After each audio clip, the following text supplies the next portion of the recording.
what you're saying, for me, it makes so much sense because I know this.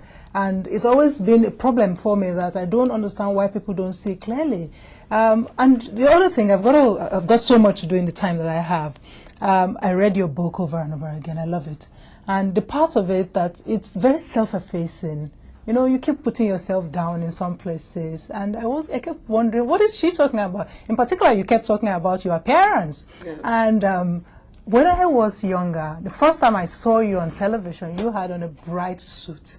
And you had the pins. And I said to myself, I like that woman. You know, I like that woman because you made it okay not only to be a female in a very powerful position, you made it okay to be female in that position. You were not going to be frumpy. You were not going to be dowdy. So I just thought to mention that to you. But some advice that you've given over and over again is that women must be strong enough to speak out and speak up, but they must not carry a chip on their shoulder. Right. How does one do that? I mean, oftentimes women want you to speak up. It's interpreted to mean that you are disagreeable. How do you then do that? Well, you know what I did? First of all, everything was a learning experience for me. You are of a generation of young women who have, I think, much more kind of open and assertive way.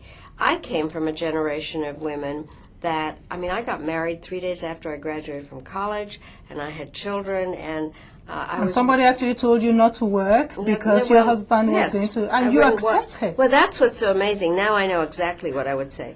But I do think that people like to see women who know their mind and speak up, but I don't think people want to always feel guilty or feel that everybody's mad at them all the time. That's why I'm not for the chip in the shoulder.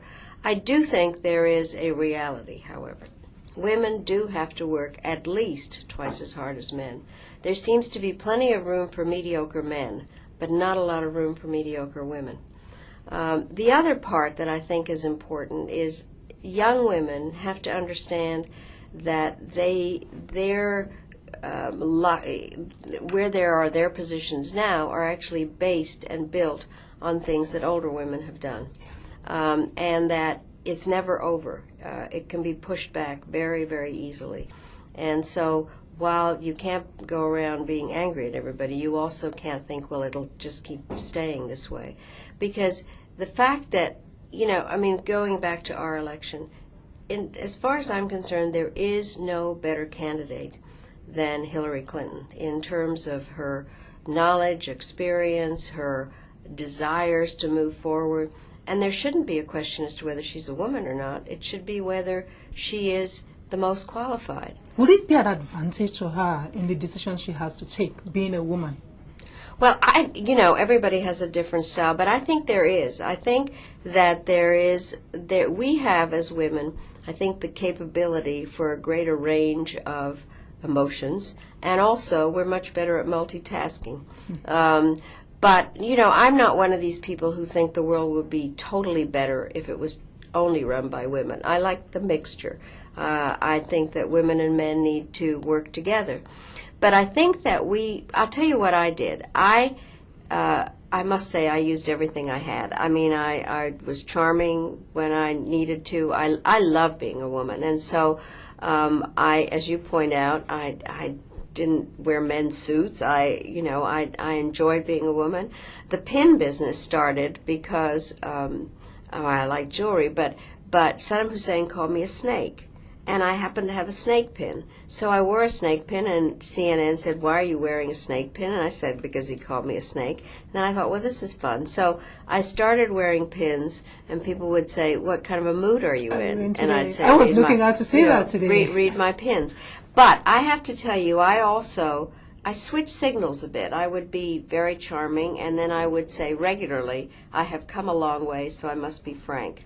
Right. And then I would tell people what I thought. I was very straightforward.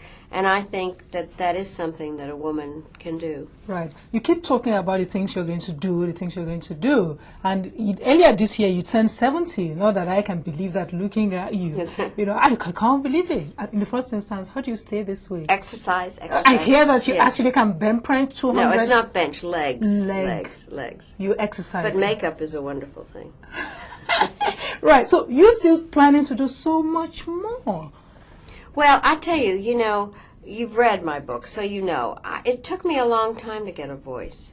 People now, because I was Secretary of State, listen sometimes, and so I'm not going to shut up. And I have a lot of things that need to be done. I think I've looked at the problems of the world, and I have to say there are a lot of them. But for me, probably the biggest problem is the gap between the rich and the poor. I know that according to statistics, there are fewer poor people than there were, but the gap is widening. And if we were all rich, it would be nice. If we were all poor, it would be too bad. But the poor know what the rich have as a result of technology and information. And it's unjust, and it creates, you can believe that something has to be done about the gap because people shouldn't suffer, but you can also believe something has to be done about the gap because it creates instability. I'm not saying that there's a direct line between poverty and terrorism. Would you therefore say that that's the biggest challenge of our generation, bridging that gap? I think so. I really do. Thank you.